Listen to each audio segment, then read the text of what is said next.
আরিফিন ভাই, সার্ভিসিং এর অবস্থা কি বর্তমানে এখন?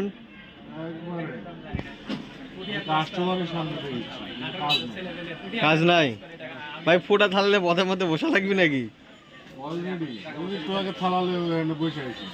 কয় টাকা কামাই করছেন?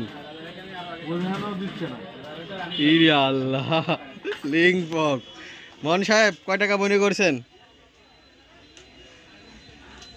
কয় টাকা? ভাই আরে কামাই নাই বলে আরে মুখে কোনো কথাই নাই। কি একটা অবস্থা। মকলেশ সাহেব কয় টাকা বনি করছেন? খুব কাজের চাপ। তো এই পর্যন্ত কয় টাকা হলো বনি? ফুটা থাল মাল দিয়ে বসা যাবে?